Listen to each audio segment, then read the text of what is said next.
No?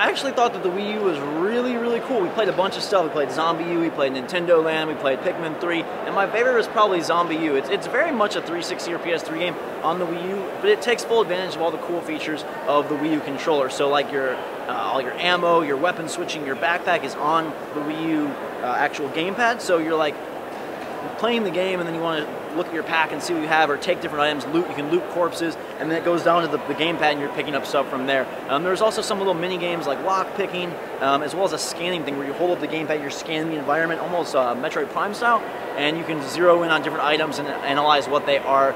The game basically controls like a kind of typical first-person shooter, survival horror, but it played pretty well. It's a little awkward holding the controller with the two thumbsticks super far apart, but I really enjoy it. The graphics are really good. Nothing phenomenal, but really good. Definitely 360 or PS3 level. And being a launch title, I think you gotta be pretty happy about that.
NintendoLand is a minigame collection, and we played a bunch of those. The Zelda one is very cool. You are either a me with a Link sword or a me with a bow and arrow. The bow and arrow's on the Wii U gamepad, and the sword guys have Wiimotes, and you're going through and trying to fight to a temple to beat a boss, and there's enemies everywhere. It's sort of wave-based, I would guess. I kind of say. Remember, NintendoLand is kind of the Wii U's Wii Sports, but it seems a lot more game focused as opposed to just, oh, here's basketball, here's this. Like that, they try to actually put in Nintendo characters and try to make it more of a worthwhile effort as opposed to just, hey, this is volleyball, come play, it has motion. We didn't really see much that had motion, which was kind of a good thing, I think, with the Wii U. You know, there was a Luigi's Mansion minigame that was part of Nintendo where you were avoiding ghosts, and one person was the ghost on the gamepad, and they could see the whole map, and you could only see your little character. Really good uses of mixing up the screen versus the TV screen, and also allowing cool interactivity between players playing the game on the big screen and players playing on the gamepad screen. What I really liked, though, was that the screen on the gamepad is very, very high quality. It's probably not full high def. While the games look really good, it looks almost as good on the gamepad screen. I didn't feel like I was losing any fidelity, losing any frame rates. There's also an Animal Crossing one where there's me is dressed up as animals collecting fruit, and then on the gamepad again, your guards controlling both, two guards with each thumbstick, and moving around and trying to stop the animals. Played some 3DS stuff as well, played Luigi's Mansion for 3DS, which was very cool. It feels just like Luigi's Mansion 1. The 3D was a little, I don't know, I liked it better in 2D, and it's kind of got a strange mechanic where you aim your vacuum via turning the 3DS, and that seemed a little bit tricky just because you're trying to move with the thumbstick and control the buttons as well as aim with the actual system itself. One of the games that was not announced at the Nintendo press conference is Game & Wario, which is kind of a new take on the WarioWare minigame collection game. This one seemed to have beefier games, and they said they were going to try to have 10 by the final release. We played one where you were a detective trying to steal these apples, and supposedly your friends or family were supposed to watch and judge which character you were and try to identify you. It was almost like Spy Party, which was something that was pretty big last year, where you were trying to blend in and steal these apples along the way. There was also a skiing one where you held the Wii gamepad completely vertical and were tilting it to ski, and people on screen were seeing a different view. What was interesting about Game & Wario was that they tried to really incorporate this like viewership part of it, where people would be sitting on the couch determining what detective you were, which character you were. People would sit on the couch and watch the skier go down the slope, completely separate, completely different from what you're doing on the gamepad.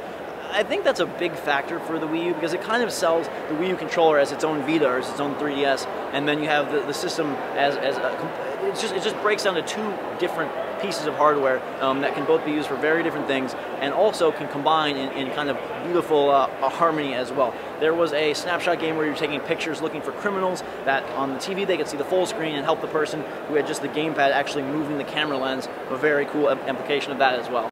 The Wii U controller itself actually feels really good. It's not the heaviest, it's not the lightest, it's a perfect mix. The only thing I think that takes a little getting used to is again, the spread between the thumbsticks, but it has triggers, it has bumpers, it has full buttons, and that all feels really good. Here we saw it in both black and white. I probably prefer the black finish as opposed to the white finish. I don't know, I'm just sick of the Wii or what. But what I thought was interesting was that they were really trying to incorporate all three controllers on the show floor. They had Wii modes, they had the gamepad, and they had the Wii U Hardcore Pro controller, or whatever that's called, that basically feels like a flat 360 controller. Didn't really get much time with Microsoft today, and didn't even make it to the other hall where we're going to check out Epic Mickey 2, we're going to check out Resident Evil 6, Black Ops 2, all that stuff coming tomorrow. But Nintendo had a really good showing. Their press conference kind of disappointed me, and I was left like very sad about everything, but I went there, I played the 3DS games, I played the Wii U for the first time, and was really, really impressed. I think more so than I was with the Wii. The Wii was a very like kitschy, cool factor, like, oh, motion, but this actually felt like it had really cool gameplay implications, and I really like the extra screen. I like having that in front of you. It's not goofy, it's not unnecessary. It feels like they're really using it in cool ways. ZombiU, great example with your pack and the scanner. The mini games from NintendoLand, great example of allowing different kinds of experiences for the person who has the real gamepad and the person who has the...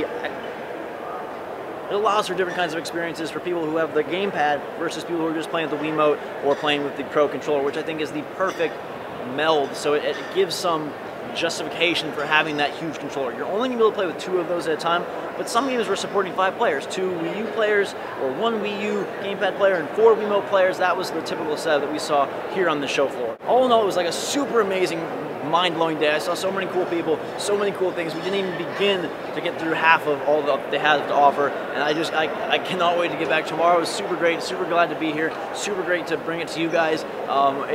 It's really an awesome, one-of-a-kind experience, and it's huge. We spent the first couple hours just walking around. It really is fantastic.